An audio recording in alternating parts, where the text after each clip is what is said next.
Hello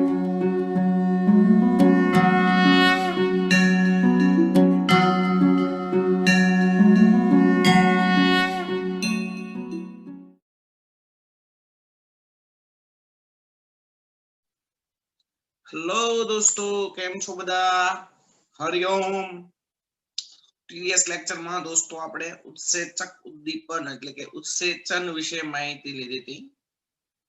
next આજે આપણે very most important, it's a very most important concept લઈ રહ્યા છીએ. ઉત્સેચન ઉદ્દીપનની લાક્ષણિકતાઓ. ઉત્સેચક ઉદ્દીપન એને શોર્ટમાં કહેવાય ઉત્સેચન ની લાક્ષણિકતાઓ. દોસ્તો, ઉત્સેચન ઉદ્દીપન પ્રક્રિયા છે એની ચોક્કસ લાક્ષણિકતાઓ છે. પહેલી લાક્ષણિકતા આપણે લઈએ કે ઉત્સેચકો ખૂબ જ સક્રિય છે. ઉત્સેચકનો એક અણુ પ્રક્રિયકોના 10 લાખ અણુઓનું નિપજમાં રૂપાંતરણ કરી શકે છે. એટલે તો પહેલી વાત, ઉત્સેચકો ખૂબ જ સક્રિય છે. ઉત્સેચકનો એક અણુ પ્રક્રિયકના 10 લાખ અણુનું નિપજમાં રૂપાંતરણ કરી શકે છે. વળી તે પ્રક્રિયાના વેગને, જૈવ રાસાયણિક પ્રક્રિયાના વેગને 10⁸ થી 10⁻12 ગણા જેટલો વધારી શકે છે. ઉત્સેચકો જૈવ રાસાયણિક પ્રક્રિયાના વેગને, જૈવ રાસાયણિક પ્રક્રિયાના વેગને 10⁸ થી 10⁻12 ગણા જેટલો વધારી શકે છે. આમ ઉત્સેચકો ખૂબ જ સક્રિય છે. ઉત્સેચકનો એક અણુ પ્રક્રિયકના 10 લાખ અણુનું નિપજમાં રૂપાંતરણ કરી શકે છે. વળી ઉત્સેચક જૈવ રાસાયણિક પ્રક્રિયાના વેગને 10⁸ થી 10⁻12 ગણા જેટલો વધારી શકે છે. નેક્સ્ટ સેકન્ડ દોસ્તો, ઉત્સેચકો ખૂબ જ વિશિષ્ટ છે, સ્પેસિફિક, સિલેક્ટિવ કહી શકો તમે. ઉત્સેચકો ખૂબ જ વિશિષ્ટ છે. પહેલી વાત, ઉત્સેચકો ખૂબ જ સક્રિય છે. બીજી વાત, ઉત્સેચકો ખૂબ જ વિશિષ્ટ છે. ખૂબ જ વિશિષ્ટ, સ્પેસિફિક એન્ડ સિલેક્ટિવ. આનો મતલબ એવો થાય છે કે ચોક્કસ જૈવ રાસાયણિક પ્રક્રિયા માટે ચોક્કસ ઉત્સેચકની હાજરી જ અનિવાર્ય છે. ચોક્કસ જૈવ રાસાયણિક પ્રક્રિયા માટે ચોક્કસ ઉત્સેચકની જ હાજરી અનિવાર્ય છે.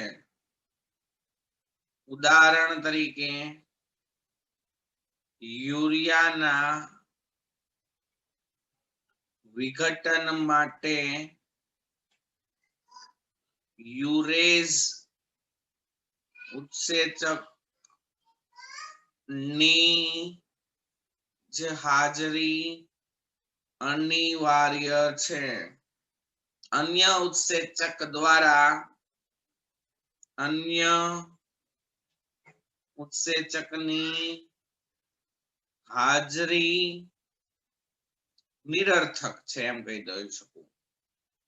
ઓકે, તો પહેલી વાત સ્પેસિફિક કેરેક્ટરિસ્ટિક્સ ની વાત કરીએ તો ઉત્સેચકો ખૂબ જ સક્રિય છે, ઉત્સેચકો ખૂબ જ વિશિષ્ટ છે. ત્યારબાદ ઓપ્ટિમમ ટેમ્પરેચર, અનુકૂળ તાપમાને ઉત્સેચકોની પ્રક્રિયા થાય. એટલે હું એમ કહી શકું ઓપ્ટિમમ તાપમાને મહત્તમ સક્રિયતા. આનો મતલબ શું થાય દોસ્તો? આ ઉત્સેચકો ખૂબ જ વિશિષ્ટ હતા, એનું આપણે ડિસ્ક્રિપ્શન આપ્યું. ત્યારબાદ ઉત્સેચકો ખૂબ જ સક્રિય હતા, એનું ડિસ્ક્રિપ્શન આપ્યું. હવે વાત કરીએ કે ઉત્સેચકો ઓપ્ટિમમ તાપમાને મહત્તમ સક્રિયતા દર્શાવે છે. બરાબર, ઓપ્ટિમમ તાપમાને મહત્તમ સક્રિયતા, આનો મતલબ શું થાય તો કે મોટા ભાગના ઉત્સેચકો 298 કેલ્વિન થી 310 કેલ્વિન તાપમાનના ગાળામાં મહત્તમ સક્રિયતા દર્શાવે છે. મોટા ભાગના ઉત્સેચકો 298 કેલ્વિન થી 310 કેલ્વિન ના ગાળામાં, મોટા ભાગના ઉત્સેચકો 298 કેલ્વિન થી 310 કેલ્વિન તાપમાનના ગાળામાં મહત્તમ સક્રિયતા દર્શાવે છે. આથી ઉત્સેચન પ્રક્રિયા માટે આ તાપમાનના ગાળાને અનુકૂળતમ તાપમાન અથવા તો ઓપ્ટિમમ તાપમાન કહે છે. આપણા શરીરનું તાપમાન, મનુષ્યના શરીરનું તાપમાન એપ્રોક્સિમેટલી 310 કેલ્વિન હોય. આથી આ તાપમાને મોટા ભાગની જૈવ રાસાયણિક પ્રક્રિયાઓ જળવાઈ રહે છે. પણ તાવ આવે ત્યારે શરીરનું તાપમાન 310 કેલ્વિન તાપમાનથી વધી જાય. તો ઊંચા તાપમાને આ જે ઉત્સેચકો છે એની સક્રિયતા ધીમી પડે, એટલે કે એની ક્રિયાશીલતા ઘટે છે. ઊંચા તાપમાને ઉત્સેચકો તો પ્રોટીન ના છે, ઊંચા તાપમાને પ્રોટીનનું વિકૃતિકરણ થાય. ઊંચા તાપમાને ઉત્સેચકોની ક્રિયાશીલતા શું થાય છે? ઘટે છે. ઉદાહરણ તરીકે મનુષ્યના શરીરનું તાપમાન 310 કેલ્વિન જેટલું હોય ત્યારે તેના શરીરની જૈવ રાસાયણિક પ્રક્રિયાઓ બરાબર ચાલે છે. પણ તાવ આવતો હોય ત્યારે શરીરનું તાપમાન વધી જાય. શરીરનું તાપમાન વધી જાય તો ઘણી બધી જૈવ રાસાયણિક પ્રક્રિયાઓમાં ખલેલ પડે છે. તાવ આવતો હોય ત્યારે ઘણી બધી જૈવ રાસાયણિક પ્રક્રિયાઓમાં ડિસ્ટર્બન્સ થાય, પ્રક્રિયાઓમાં ખલેલ પડે છે. આમ ઉત્સેચન ઉદ્દીપન માટે તાપમાન પણ ઓપ્ટિમમ હોવું જોઈએ. ઓપ્ટિમમ તાપમાન એટલે 298 કેલ્વિન થી 310 કેલ્વિન. ત્યારબાદ ઉત્સેચન ઉદ્દીપન માટે ઓપ્ટિમમ પીએચ હોવી જોઈએ. પીએચ પણ ઓપ્ટિમમ હોવી જોઈએ દોસ્તો, જનરલી 5 થી 7 ના ગાળામાં.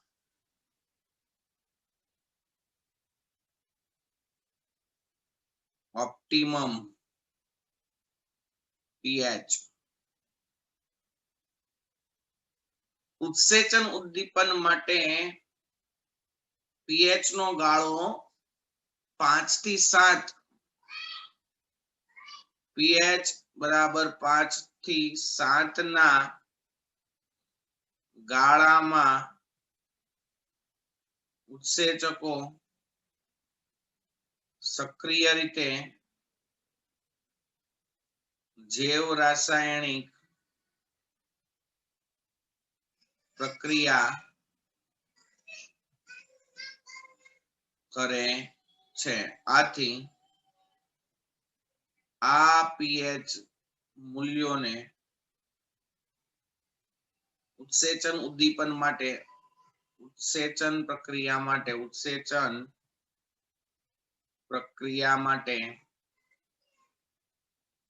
ઓપ્ટિમમ pH અનુકૂળતમ ઓપ્ટિમમ નો મતલબ એવો થાય અનુકૂળતમ pH કહે છે. તો ઉત્સેચક ઉદ્દીપન માટે ઓપ્ટિમમ ટેમ્પરેચર 298 કેલ્વિન થી 310 કેલ્વિન છે. ઓપ્ટિમમ pH 5 થી 7 છે. જો 5 કરતા ઘટી જાય કે 7 કરતા વધી જાય તો જૈવ રાસાયણિક પ્રક્રિયામાં ખલેલ પડે. ત્યારબાદ સ્પેસિફિક કેરેક્ટરમાં આપણે લોકો લઈએ છીએ સહકારકો અને સહ ઉત્સેચકો. સહકારકો સહ ઉત્સેચકોને કહેવાય કોએન્ઝાઇમ અને સહકારકો એને કહેવાય કોફેક્ટર. તો દોસ્તો ઉત્સેચક ઉદ્દીપનમાં કેટલાક પદાર્થો ઉત્સેચકોની સક્રિયતામાં વધારો કરે છે.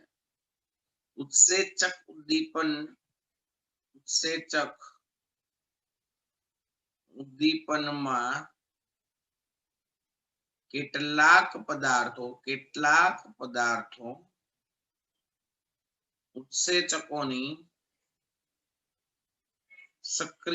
ઉત્સેચકોની સક્રિયતામાં વધારો કરે છે. ઉત્સેચક ઉદ્દીપનમાં કેટલાક પદાર્થો ઉત્સેચકોની સક્રિયતામાં વધારો કરે છે જેને સહ ઉત્સેચકો અથવા સહકારકો કહે છે. દોસ્તો સહ ઉત્સેચકો અને સહકારકો બે બહુ અલગ વસ્તુ છે. યાદ રાખજો. ઉત્સેચકમાં મુખ્ય બે ભાગ હોય, એક પ્રોટીન ભાગ અને એક બિન પ્રોટીન ભાગ. યાદ રાખજો ખાસ. હું અહીંયા તમને ડિસ્ક્રિપ્શન કરી દઉં. એન્ઝાઇમ્સ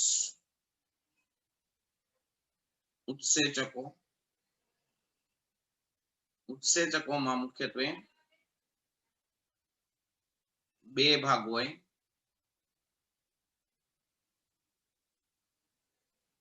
એક હોય પ્રોટીન ભાગ અને બીજો હોય બિન પ્રોટીન ભાગ. આ પ્રોટીન ભાગ એકલો હોય ઈ પણ નિષ્ક્રિય હોય, બિન પ્રોટીન ભાગ એકલો હોય તો ઈ પણ નિષ્ક્રિય હોય. આ બે ભેગા થાય પછી સક્રિય ઉત્સેચક બને. ઉત્સેચક સક્રિય હોય. બરાબર છે. પ્રોટીન ભાગ અને બિન પ્રોટીન ભાગ. એમાં પ્રોટીન ભાગ હોય એને દોસ્તો કહેવાય અપ્રકીર્ણવ ઉત્સેચક. એકચ્યુઅલી એને કહેવાય એપોએન્ઝાઇમ. આ શું કામ કરે તો પ્રોટીન ભાગ છે એ પ્રક્રિયાર્થીને સંપર્ક માટે સપાટી આપે ખાલી. એટલે આ બંધન સ્થાન પૂરું પાડે એપોએન્ઝાઇમ. ખાલી બંધન થાય તો પ્રક્રિયાનો વેગ વધે એવું હોય નહીં. એમાં સાથે સાથે બીજા ઘટક હોય બિન પ્રોટીન ભાગ. બિન પ્રોટીન ભાગમાં દોસ્તો બે પ્રકારના ઘટકો હોય, એક કાર્બનિક ઘટકો. બિન પ્રોટીન ભાગ તરીકે કાર્બનિક ઘટકો. આ એપોએન્ઝાઇમ પ્રોટીન ભાગ શું કરે તો કે બંધન સ્થાન પૂરું પાડે. બરાબર છે. અને બિન પ્રોટીન ભાગ છે ને એ પ્રક્રિયાનો વેગ વધારે. તો પ્રક્રિયાનો વેગ વધારતા બિન પ્રોટીન ભાગ હોય કે જેમાં કાર્બનિક ઘટકો હોય, વિટામિન ઉદાહરણ તરીકે અલગ અલગ પ્રકારના વિટામિન, એને કહેવાય સહ ઉત્સેચકો. સહ ઉત્સેચકો કોએન્ઝાઇમ્સ, અલગ અલગ પ્રકારના વિટામિન. અને અકાર્બનિક ઘટકો હોય, અકાર્બનિક ઘટકો જેવા કે અલગ અલગ ધાતુ આયનો હોય, Mg+2 કે CO+2 કે Fe+2 કે Cu+2 આવા આયનો હોય તો એને કહેવાય સહકારકો, એને કહેવાય કોફેક્ટર. ઓકે, તો દોસ્તો ઉત્સેચકોમાં બે ભાગ હોય, એક પ્રોટીન ભાગ, એક બિન પ્રોટીન ભાગ. પ્રોટીન ભાગ હોય એ પ્રક્રિયાર્થીને બંધન સ્થાન પૂરું પાડે, બિન પ્રોટીન ભાગ હોય એ પ્રક્રિયાનો વેગ વધારે. ખાલી પ્રોટીન ભાગ હોય તો નિષ્ક્રિય હોય, ખાલી બિન પ્રોટીન ભાગ હોય તો નિષ્ક્રિય હોય, પણ બે ભાગ હોય તો સક્રિય ઉત્સેચક હોય. હવે બિન પ્રોટીન ભાગ તરીકે કેટલાક કાર્બનિક ઘટકો જેવા કે વિટામિન હોય કે જે પ્રક્રિયાનો વેગ વધારે, એને કહેવાય કોએન્ઝાઇમ, સહ ઉત્સેચકો. બિન પ્રોટીન ભાગ તરીકે અકાર્બનિક ઘટકો જેવા કે Cu+2 Zn+2 CO+2 Fe+2 કે Cu+2 હોય તો એને કહેવાય સહકારકો. તો ઉત્સેચન ઉદ્દીપનમાં આ પણ એક મહત્વની લાક્ષણિકતા છે. એન્ડ લાસ્ટ આપણે વાત કરીએ તો કે ઉત્સેચન વિષ નિરોધકો.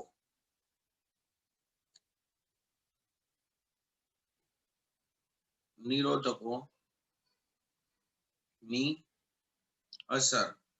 આપણે ઉદ્દીપકીય વિષની વાત કરી તેવી રીતે આ ઉત્સેચન વિષ કહેવાય. ઉદ્દીપકમાં કેટલાક પદાર્થ એવા હોય કે જે પ્રક્રિયાનો વેગ વધારવાની બદલે ઘટાડે, એ ઉદ્દીપકોની સક્રિયતામાં ઘટાડો કરે, એને કહીએ આપણે નિરોધકો અથવા ઉદ્દીપકીય વિષ. બરાબર, સંપર્ક વિધિમાં કોપરની હાજરી ઉદ્દીપકીય વિષ વાત કરી હતી. એમ અત્યારે ઉત્સેચનમાં નિરોધકો એટલે શું થાય તો કે કેટલીક દવાઓ, કેટલીક દવાઓની આડ અસરના કારણે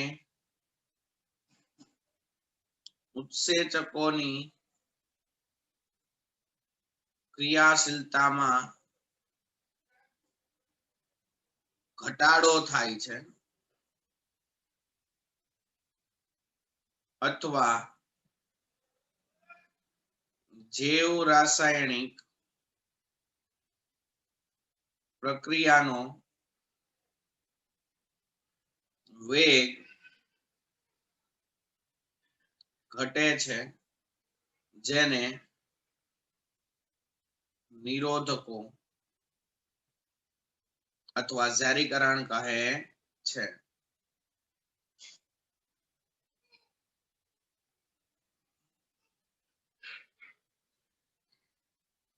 આ પ્રક્રિયાને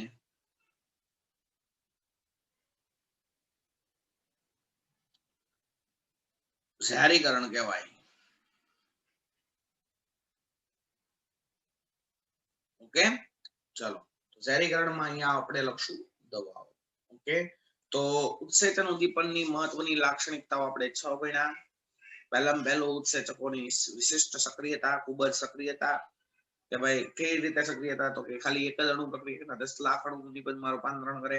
વળી રાસાયણિક પ્રક્રિયાનો એક 10^8 થી 10^12 ગણા જેટલો વધારી શકે. બીજું ખૂબ જ વિશિષ્ટતા એટલે કે ચોક્કસ પ્રક્રિયા કરવા માટે ચોક્કસ ઉત્સેચકની હાજરી અનિવાર્ય છે, અન્ય ઉત્સેચકની હાજરી નિરર્થક નીવડે. બરાબર છે. ઉદાહરણ તરીકે યુરિયાના વિઘટન માટે યુરેઝ ઉત્સેચકની હાજરી જ અનિવાર્ય છે, અન્ય ઉત્સેચકની હાજરીમાં યુરિયાનું વિઘટન થાય નહીં. ત્રીજું, ઓપ્ટિમમ તાપમાન 298 કેલ્વિન થી 310 કેલ્વિનના તાપમાનના ગાળામાં ઉત્સેચકોની સક્રિયતા મહત્તમ હોય, આથી એને કહેવાય ઓપ્ટિમમ તાપમાન. પીએચ તો કે 5 થી 7 ના ગાળામાં ઉત્સેચકોની સક્રિયતા ખૂબ જ વધારે હોય, એને કહેવાય ઓપ્ટિમમ પીએચ. પછી સહકારકો અને સહ ઉત્સેચકો તો કે ઉત્સેચકોના બંધારણમાં પ્રોટીન ભાગ અને બિન પ્રોટીન ભાગ હોય. પ્રોટીન ભાગને અપ્રકીર્ણ ઉત્સેચક કહેવાય, જે બંધન સપાટી પૂરી પાડે. બિન પ્રોટીન ભાગ એમાં એ પ્રક્રિયાનો વેગ વધારે. એમાં બે પ્રકાર, જો કાર્બનિક ભાગ હોય, કાર્બનિક ઘટક હોય વિટામિન જેવા તો એને કોએન્ઝાઇમ સહ ઉત્સેચક કહેવાય, અને અકાર્બનિક ભાગ જેવા કે Mg+2 CO+2 Cu+2 Zn+2 Fe+2 હોય તો તે એને સહકારકો કહેવાય.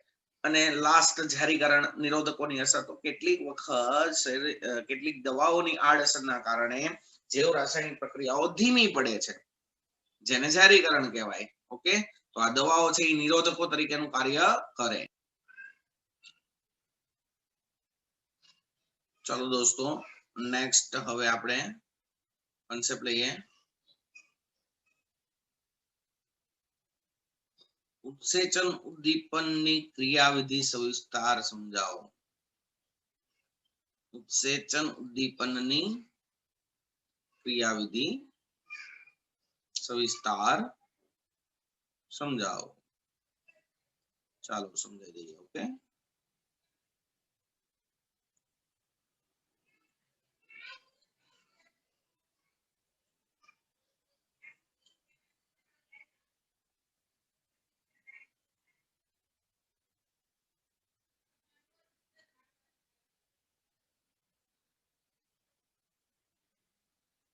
ઉત્સેચન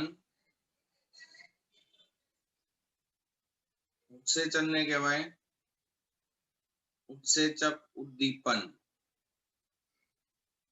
ની ક્રિયાવિધિ સમજાવો. દોસ્તો, ઉત્સેચન ઉદ્દીપનની ક્રિયાવિધિ કેવી હોય, પ્રક્રિયા કઈ રીતે થાય ઉત્સેચન ઉદ્દીપનમાં? તો સિમ્પલી ધી બેસ્ટ. ઉત્સેચકની સપાટી ઉપર કેટલાક સક્રિય કેન્દ્રો હોય એને આપણે બંધન સ્થાન કહીએ. એની સાથે પ્રક્રિયાર્થીનો અણુ જોડાય એટલે આ ધારો કે ઈ છે એન્ઝાઇમ છે, ઉત્સેચક છે, આ એસ સબસ્ટ્રેટ પ્રક્રિયાર્થી અથવા તો અવસ્તર ઈ જોડાય ઉત્સેચકની સપાટી ઉપર બંધન સ્થાનમાં જોડાય તો પહેલા બને ઉત્સેચક પ્રક્રિયાર્થી મધ્યવર્તી સંકીર્ણ સંયોજન. ઉત્સેચક પ્રક્રિયાર્થી મધ્યવર્તી સંકીર્ણની રચના થાય. બે સ્ટેપમાં પ્રક્રિયા થાય. બરાબર.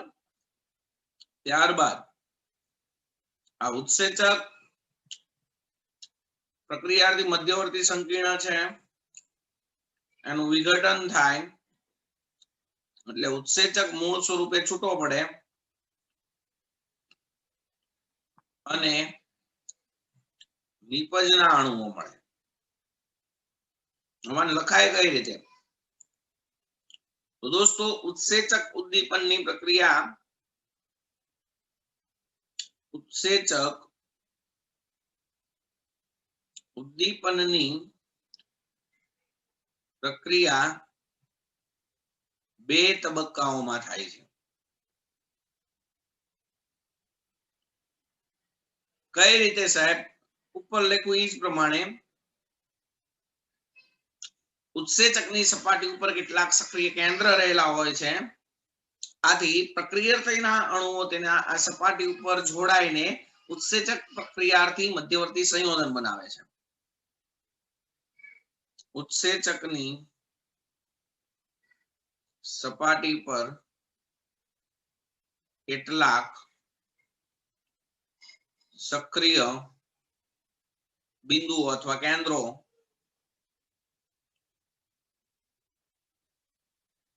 રહેલા હોય છે જેના પર પ્રક્રિયાર્થી એને કહેવાય અવસ્તર અથવા સબસ્ટ્રેટ જોડાઈને પ્રથમ ઉત્સેચક પ્રક્રિયાર્થી મધ્યવર્તી સંકીર્ણ બને છે. ઉત્સેચકની સપાટી પર કેટલાક સક્રિય કેન્દ્રો રહેલા હોય છે જેના પર પ્રક્રિયાર્થી જોડાઈને પ્રથમ ઉત્સેચક પ્રક્રિયાર્થી મધ્યવર્તી સંકીર્ણ બને છે. આ ઉત્સેચક પ્રક્રિયાર્થી મધ્યવર્તી સંકીર્ણના વિઘટન દ્વારા ઉત્સેચક પ્રક્રિયાર્થી મધ્યવર્તી સંકીર્ણ દ્વારા ઉત્સેચક પ્રક્રિયાર્થી મધ્યવર્તી સંકીર્ણ ના વિઘટન દ્વારા નિપજ મળે છે અને ઉત્સેચક મૂળ સ્વરૂપે પાછો છૂટો પડે છે. હવે દોસ્તો ઉત્સેચનની આ ક્રિયાવિધિ મુખ્યત્વે બે મોડલને અનુસરે છે. એક તાળું અને ચાવીનું મોડલ, બીજું હાથ અને હાથ મોજાનું મોડલ. બરાબર. તો ઉત્સેચન ની ક્રિયાવિધિ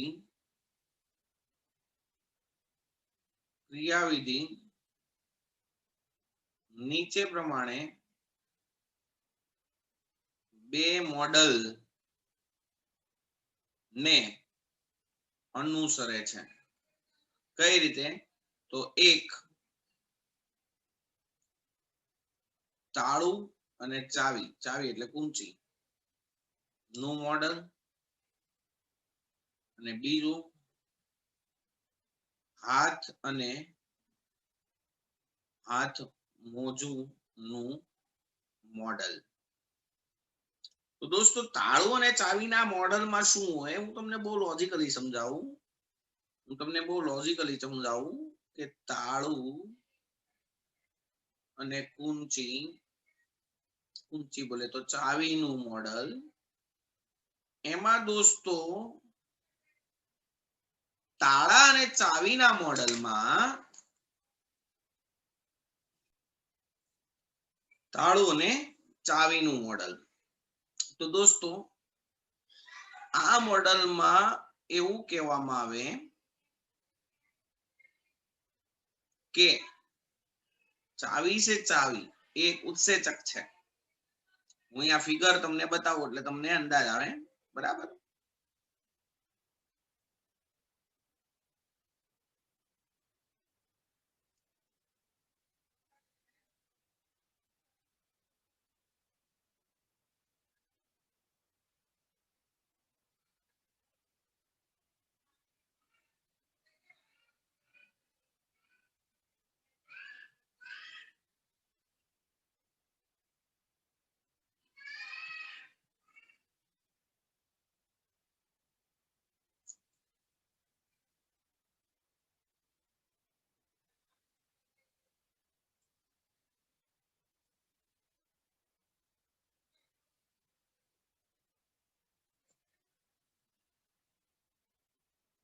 તો દોસ્તો તાળું અને ચાવીના મોડલમાં શું હોય? ઓકે, તો અહીંયા તમે લોકો સમજજો કે આ જે ચાવી છે, ચાવી એ સબસ્ટ્રેટ નથી. ચાવી છે ને, ચાવી દોસ્તો એ તમારો બનશે એન્ઝાઇમ. ઓકે, અને લોક છે, લોક એ તમારો બનશે સબસ્ટ્રેટ પ્રક્રિયાર્થી. તો આ ઉત્સેચકનું સક્રિય સ્થાન છે એ આ લોક સાથે બંધ બેસે, અહીંયા બંધ બેસે તો બને લોક એન્ડ કી કોમ્પ્લેક્સ, એટલે કે ઉત્સેચક પ્રક્રિયાર્થી સંકીર્ણ. હવે એનું શું થાય? વિઘટન. તો આ ચાવી એટલે કે તમારો એન્ઝાઇમ મૂળ સ્વરૂપે તમને પાછો મળી ગયો, એમાં કોઈ ફેરફાર ન થયો, પણ લોક અહીંયા ખુલી ગયો એટલે આ તમને મળી પ્રોડક્ટ. ઓકે, તો ચાવી તમારું શું થયું? એન્ઝાઇમ. એના એક્ટિવ સાઇટ એ એના ઉપર આ જે આને કહેવાય પ્રક્રિયાર્થી અથવા સબસ્ટ્રેટ એની સપાટી પર ઉતરણ કરે, બંધ બેસે તો જ બને ઉત્સેચક પ્રક્રિયાર્થી મધ્યવર્તી સંકીર્ણ. અને ત્યારબાદ તેના વિઘટનથી ચાવી મૂળ સ્વરૂપે છૂટી પડે અને તાળું ખુલી જાય. તો ઉત્સેચન ઉદ્દીપન છે એ આ ક્રિયાવિધિને અનુસરે છે. તાળા અને ચાવીના મોડલમાં તાળા અને ચાવીના મોડલમાં ચાવી એને આપણે કહેશું ઉત્સેચક ના સક્રિય સ્થાન સાથે તાળું એને કહેશું આપણે પ્રક્રિયાર્થી યોગ્ય રીતે બંધ બેસે તો જ તાળું ચાવી એટલે કે ઉત્સેચક પ્રક્રિયાર્થી મધ્યવર્તી સંકીર્ણની રચના થાય. ત્યારબાદ તેના વિઘટન દ્વારા ચાવી એટલે ઉત્સેચક મૂળ સ્વરૂપે છૂટો પડે છે જ્યારે અને નિપજ મળે છે. એવી રીતે તે દોસ્તો ઉત્સેચકના સક્રિય સ્થાન સાથે પહેલા પ્રક્રિયાર્થી યોગ્ય બંધ બેસે તો ઉત્સેચક પ્રક્રિયાર્થી મધ્યવર્તી સંકીર્ણ બને, જેના વિઘટન દ્વારા ઉત્સેચક મૂળ સ્વરૂપે છૂટા પડે, નિપજ મળી જાય. That's all. જો દોસ્તો તાળામાં ચાવી બંધ બેસે જ નહીં, તાળામાં ચાવી બંધ બેસે જ નહીં તો તાળું થોડું ખુલે. એવી જ રીતે ઉત્સેચકના સક્રિય સ્થાન ઉપર પ્રક્રિયાર્થી આવે જ નહીં તો પ્રક્રિયા થોડી થાય. લોજિક છે. હાથ મોજું અને હાથ નું મોડલ એવું જ કહેવા માંગે છે કે હાથ મોજામાં જેવો હાથ દાખલ કરવામાં આવે એટલે હાથ મોજું છે એ હાથ જેવો ક્રિયાશીલ આકાર ધારણ કરી લે. એમ ઉત્સેચક છે એના સક્રિય સ્થાને પ્રક્રિયાર્થી આવે તો પ્રક્રિયાર્થી છે એ ઉત્સેચકના સક્રિય સ્થાનને પૂરક આકાર ધારણ કરે તો જ બંધ બેસે ભાઈ, નહીતર બંધ બેસે નહીં. તો દોસ્તો ઉત્સેચક ઉદ્દીપન છે કી એન્ડ લોક મોડેલ અને હાથ અને હાથ મોજાના મોડેલ ઉપર કાર્ય કરે છે. ઓકે, તો અહીંયા આપણે આ લેક્ચરને પૂર્ણ કરીએ છીએ. આવતીકાલે વધારે ડીપમાં ભણશું. ચાલો, હરિઓમ.